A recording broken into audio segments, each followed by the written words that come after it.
básicamente el funcionamiento de un transformador monofásico ideal, ¿vale? Y de ahí vamos a sacar varias cosas, la relación de transformación y la relación que tienen con esa relación de transformación tensiones, intensidades y número de espiras, ¿vale? Y sobre todo con el funcionamiento que tenemos del transformador, sabiendo que la potencia se va a conservar. Bien, aquí tengo dibujado el esquema de un transformador básico. El transformador es una máquina estática, no tiene ninguna pieza móvil, ¿de acuerdo? Que está compuesto de bueno, dos circuitos, básicamente dos circuitos, aunque uno de ellos es doble. Tiene dos circuitos eléctricos, ¿vale? Que sería el bobinado del primario y el bobinado del secundario, que abrazan a un circuito magnético, unas chapas metálicas, ¿vale? Que forman un camino para que puedan circular de forma cómoda y sin pérdidas el flujo magnético que se va a crear, ¿vale? Tal como lo tenemos aquí reflejado, tenemos una bobina en uno de los brazos del circuito magnético y otra bobina en otro de los brazos del circuito magnético, ¿vale? Le llamamos a uno al primario y secundario y depende de las tensiones, pues a lo mejor de alta, de baja, etc. ¿Vale? Entonces, tal como está colocado, vemos que es un circuito que tiene dos bobinas, ¿vale? Al cual vamos a alimentar en el primario con una tensión US1 alterna para que funcione el transformador. Si lo diéramos con una tensión continua, también se perdería un flujo, pero ese flujo sería constante y el transformador no funcionaría, simplemente hemos creado un imán, ¿vale? Pero en alterna, ¿qué es lo que aplicamos? Aplicamos esta US1 del exterior a través de una alterna o un generador alterna. Inmediatamente, al conectarlo con una bobina, el circuito, lo que tendríamos es esto, que voy a dibujar aquí. Tenemos un generador alterna conectado con una bobina. Solamente tenemos esto en el circuito, ¿vale? En el momento que lo conecto, aparece una intensidad que va a circular por la bobina y ya sabemos que una intensidad que es variable, porque lógicamente la tensión de aquí es variable, ¿vale? En una bobina, en el momento en el que aparece una corriente, va a aparecer un campo magnético, ¿de acuerdo? Va a crearse un imán, pero como es variable, va subiendo y bajando de valores de positivo a negativo, me va a aparecer aquí en el interior, ¿vale? Lo voy a dibujar en los dos sentidos, un flujo magnético que también es variable, que va siguiendo a la intensidad, ¿vale? ¿Qué es lo que nos va a pasar aquí? Pasos a seguir lo que estamos hablando. Primer paso del proceso de funcionamiento, conectamos el alternador, la tensión US1.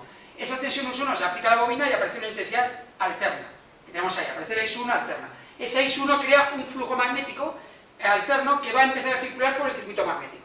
Pero todavía me sigo fijando en el primario. ¿De acuerdo? Aquí tengo un flujo magnético que estoy creando con mi bobina. Ya sabéis que las bobinas tienen autoinducción. ¿De acuerdo? Era un proceso un poco curioso. Entonces yo me creo ese flujo magnético, pero atentos ahora. Y ese flujo magnético, al pasar por una espira, cuidado, la intensidad al pasar por una espira crea flujo, ¿vale? Y en este caso alterno. Y al pasar ese flujo por la espira, ¿qué le pasa? Recordamos la ley de Lenz. Me está diciendo que al crear un flujo por una espira, ¿vale? Va a aparecer una corriente eléctrica, una fuerza electromotriz inducida, en esa espira que se opone a lo que está pasando. Si el flujo aumenta, ¿vale? Él crea una corriente para oponerse a ese aumento, ¿de acuerdo? Y si el flujo disminuye, él crea una corriente en sentido contrario para ayudar al flujo que disminuye. Con lo cual, lo siguiente es que ese flujo variable crea en la bobina 1 una fuerza contraelectromotriz inducida llamada E1, ¿vale? Como tenemos un circuito en el cual solo tenemos esta tensión y la tensión que coge esta bobina, ya sabemos que cualquier circuito cerrado, ¿vale? Las tensiones se tienen que igualar. Quiere decir que la tensión total de todo el circuito tiene que ser cero. Entonces, si yo tenía aquí la referencia de positivo, ahora la tensión que aparece aquí estará aquí, está en oposición una con otra, y le llamo E1. En este circuito, US1 tendrá que ser igual a E1. ¿Vale? Por lo que es lo mismo que lo veis en algunos libros, US1 menos E1 me tiene que dar 0. ¿Vale? Me aparece una fuerza contraelectromotriz, una fuerza electromotriz inducida aquí, en la bobina, que es exactamente igual aquí, a este valor. ¿Vale? Bien, a partir de ahí, vale, ya sabemos lo que pasa en la bobina primaria, pero vamos a ver lo que pasa en la secundaria. En la secundaria, el flujo que ha creado la primaria va por el circuito magnético y entra en el bobinado secundario. Y ya sabemos que en un bobinado pasa un flujo magnético variable, me aparecerá una fuerza electromotriz inducida, ¿vale? Que se tiene que oponer al paso de ese valor, ¿de acuerdo? Y me pasa lo mismo, me va a crear una E2, ¿vale? Una fuerza electromotriz inducida, que en este caso, como tengo el circuito abierto, coincidirá con la salida, porque como no está conectado a nada, no es un circuito cerrado, esa E2 que está aquí pasa directamente a la salida, US2, ¿vale? Si fuera un circuito cerrado, que tuviéramos algún elemento conectado, ya no es un circuito ideal, sino que tuviéramos una impedancia, ¿vale? También aparecería US2, pero tiene que ser una otra en oposición. Si aquí tuviéramos el más, pues aquí estaría el más de US2, ¿de acuerdo? En oposición como me pasará en el primario. O sea que este es el proceso, el método de funcionamiento de un transformador, ¿vale? Ya partiendo de ese hecho, partiendo de lo que acabamos de comentar y de los datos de cómo va a funcionar, lo voy a borrar aquí el proceso de funcionamiento, de cómo va a funcionar ese transformador y qué está pasando, tenemos fórmulas matemáticas para saber cuánto vale S1 y S2. Hemos dicho la ley de Lenz. A través de la ley de Lenz, aplicada a cada uno de los bobinados, nos decía que la fuerza electromotriz inducida será menos el número de espiras de la bobina, a la cual estamos aplicando esa ley de Lenz, por la variación del flujo que sufre respecto al tiempo. ¿De acuerdo? Eso en la bobina del primario. Pero yo lo puedo aplicar también a la bobina del secundario, y me quedará que S2 en este caso será, en este caso menos N2, porque tiene diferente número de bobinas, o sea, de espiras, perdón, porque yo quiero, que puedo hacerla que sean iguales, una mayor que otra, lo que yo quiera. Y abraza el mismo flujo, por lo cual la variación del flujo respecto al tiempo tiene que ser igual en uno y en otro. ¿Vale? Yo tengo esos dos valores, E1 y E2. Vale, si tengo E1 y E2 puedo hacer una cosa, lo puedo relacionar, puedo dividir uno para otro, ¿vale? Porque como tengo igual este valor y este valor es constante, lo podría eliminar. ¿De acuerdo? Entonces si yo pongo esta relación de E1 partido por E2, ¿vale? Me queda que es menos N1, variación de flujo respecto del tiempo en el numerador, y menos N2, variación de flujo respecto del tiempo en el denominador. ¿Vale? Variación de flujo respecto al tiempo, como es el mismo circuito magnético, lo puedo eliminar. Está multiplicando y dividiendo. Me queda al final, y los signos menos también, que está arriba y abajo. N1 partido por N2. Al final me queda una fórmula que relaciona las fuerzas electromotrices que aparecen, ¿vale? Fuerzas contra la electromotriz en el primero y fuerzas electromotriz en el segundo, respecto al número de espiras. ¿Vale? Es una relación. O sea que al final, las tensiones que me aparecen, que me van a aparecer, es una relación respecto al número de espiras que yo he puesto. ¿Vale? Si yo pongo igual número de espiras en el primario y el secundario, la tensión E1 será igual a E2. El valor que sea, que luego eso se halla con otra fórmula que ya sabemos, ¿vale? Fuerza electromotriz inducida, que es 4,44 por F, por el número de espiras y por el flujo máximo, ¿vale? Este es el valor máximo, la tensión máxima que podría aparecer en ese, ¿vale? Que relaciona la frecuencia de la tensión que le estamos alimentando al transformador, un valor constante que depende del constructivo, el número de espiras y el flujo máximo que estamos creando con las bobinas, ¿vale? Con lo cual tenemos un valor que quisiéramos, podríamos tener 100 voltios o 200, los que queramos, ¿vale? Tal como lo vamos a construir. Pero tenemos una relación entre lo que le pasa al primario y lo que le pasa al secundario, y depende de las espiras. Y yo quiero tener en el secundario el doble de espiras, pues, perdón, el doble de tensión, pues tendré que poner el doble de espiras. ¿De acuerdo? Que quiero tener la mitad, pues pondré el doble de espiras en el numerador. ¿De acuerdo? ¿Vale? Con eso conseguimos transformadores, reductores y elevadores. Yo puedo meter una tensión y sacar la mitad, o sacar el doble, lo que yo quiera. Con lo cual puedo subir y bajar en tensiones, que es la principal utilidad de estos transformadores. ¿Vale? A esta relación, ¿vale? Se le llama relación de transformación del transformador. ¿Vale? Si veis en libros, veréis que está escrito como M minúscula, ¿vale? Esta relación de transformación, una relación entre tensiones y número de espiras. Las tensiones que aparecen en esa relación son, lo voy a dibujar arriba, son tensiones de fuerzas electromotrices y contraelectromotrices. Pero esas están dentro de la máquina, podríamos decir, ¿vale? Esa M es E1 partido por E2, que es igual a N1 partido por N2. ¿Vale? Si consideramos el transformador ideal, como E1 coincide con U1 y E2 coincide con U2, podríamos poner también esta, US1 partido por US2, ya hablando de tensiones de fuera de la máquina, que yo puedo medir con un aparato.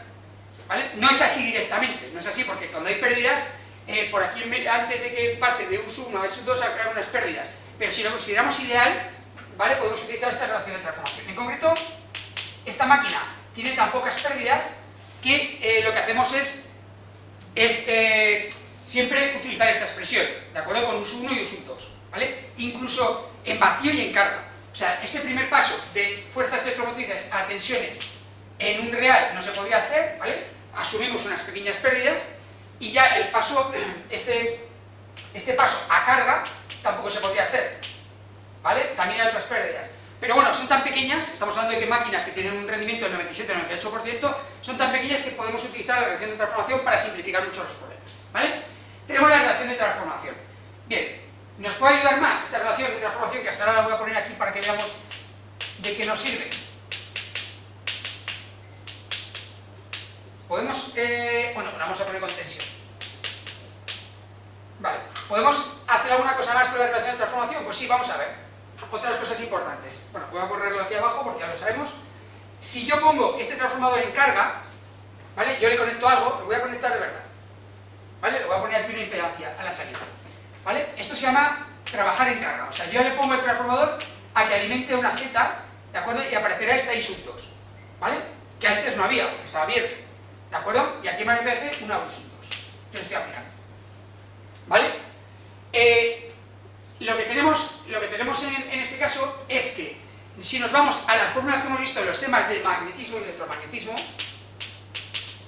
electromagnetismo, cuando hablamos de campos magnéticos creados con electricidad, ¿vale? Nos apareció una expresión que era la fuerza magnetomotriz, FMM.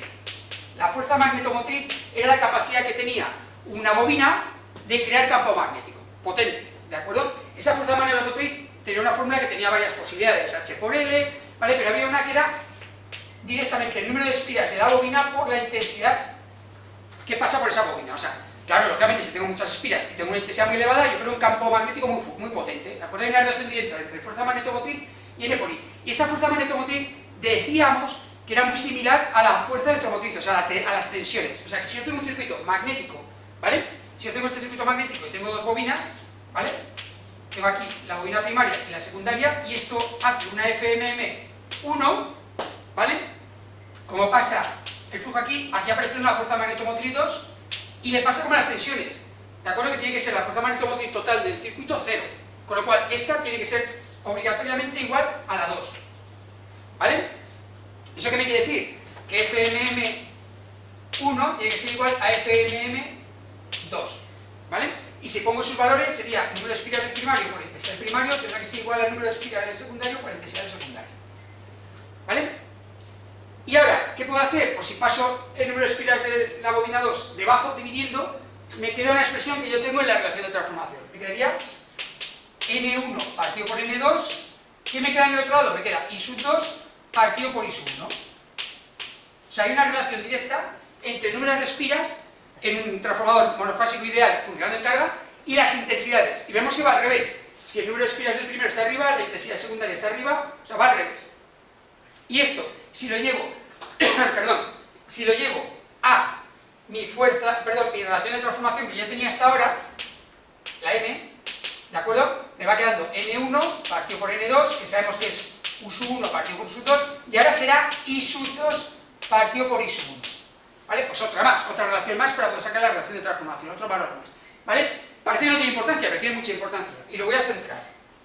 Porque realmente me interesa mucho estas dos últimas.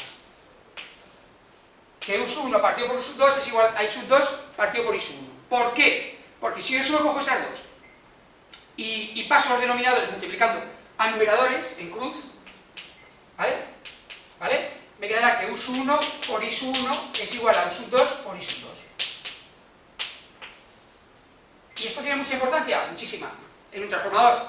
Porque lo que me está informando, ya sabemos que U por I, en un circuito eléctrico, es la potencia aparente, ¿vale? La S, si os acordáis, en alterna, porque teníamos que P era U por I por el coseno, Q es U por I por el seno, pero que S es U por I, potencia aparente, en voltiamperios, recordamos.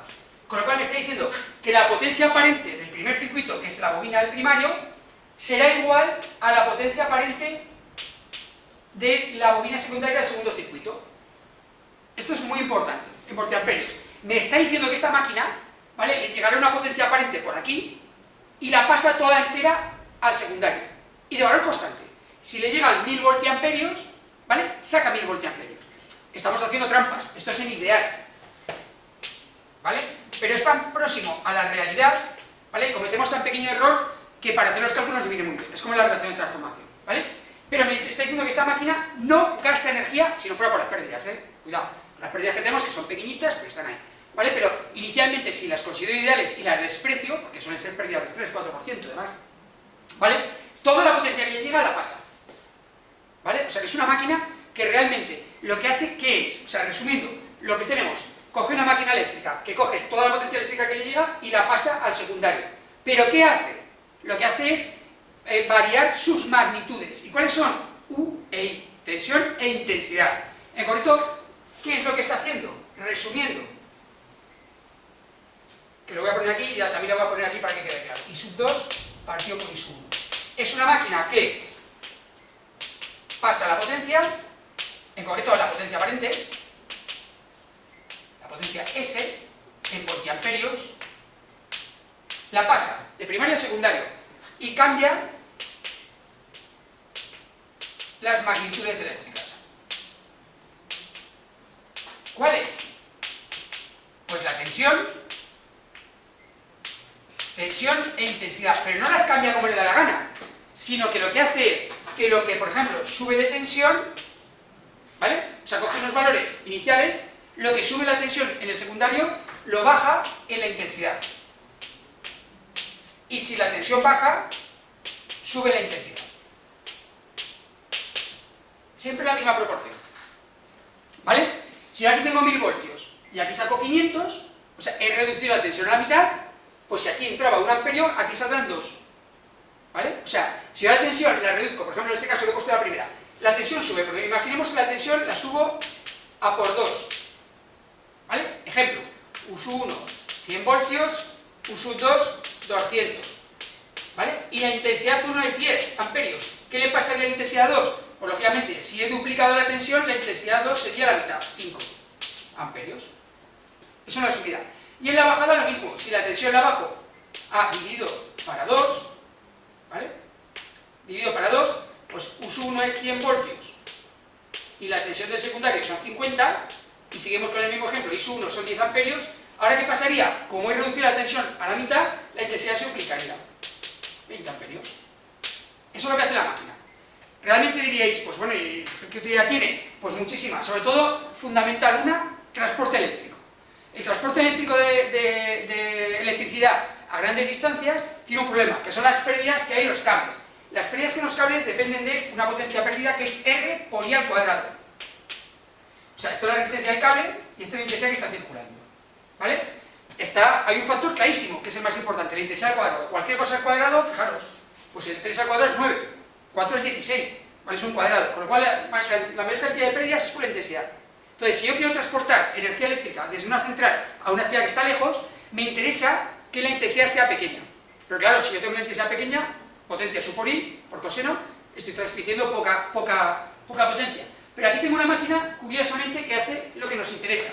Yo tengo una central eléctrica que produce, por ejemplo, a 20 kilovoltios, ¿vale? Y yo quiero transportar a 300 kilómetros a una ciudad. ¿Vale? Pues, ¿qué puedo hacer? Pues imaginaos que me da 20 kilovoltios y 10 amperios. Pues lo que hago es colocar un transformador a la salida que me eleva esos 20 a 200 kilovoltios. Como lo he elevado 10 veces, ¿qué le pasa a la intensidad? Se me convierte en un amperio. Miramos las pérdidas que tendría esta línea y las pérdidas que tiene esta. ¿Vale? Manteniendo la misma resistencia de cable, que ya sabemos que no es así porque depende de la sección. Vale, si yo aquí tengo unas pérdidas en este caso imaginamos de X, las pérdidas, ¿vale? Que dependen de 10 al cuadrado, o sea, sería un valor de 100 veces, ¿vale? Porque 10 al cuadrado, 100 por 10, 100, pues aquí como es un amperio, 1 al cuadrado es 1, las pérdidas sería 1. O sea, reduzco, pues subiendo 10 veces la tensión y reduciendo 10 veces la intensidad, reduzco las pérdidas 100 veces. Imaginemos, con lo cual tengo muchísimas menos pérdidas. Con eso me sirve un transformador me sirve especialmente para más cosas, pero sobre todo en transporte. Con el transporte consigo reducir muchísimo las pérdidas de las líneas, con lo cual puedo generar donde me interese, donde quiero una central nuclear, una central térmica o lo que yo quiera, y transportar a grandes distancias con muy pocas pérdidas. Luego, cuando va a llegar a la ciudad, ¿qué tengo que poner? Tengo que poner otro transformador para que me lo convierta otra vez a las tensiones que me interesan. Claro, a mi casa llegan 400-230, pues tendré que bajar esos 200.000 voltios poco a poco, no solo es directamente, ¿vale? En varios pasos hasta 400-230. Con lo cual, irá subiendo la intensidad, utilizaré cables más grandes, pero bueno, ya sé muy cerca del consumo, con lo cual no tengo tanto dinero gastado, ¿vale? Pues esta es la idea del funcionamiento básico en general de lo que es un transformador. Y ahora iremos particularizando en casos de vacío, carga, etc.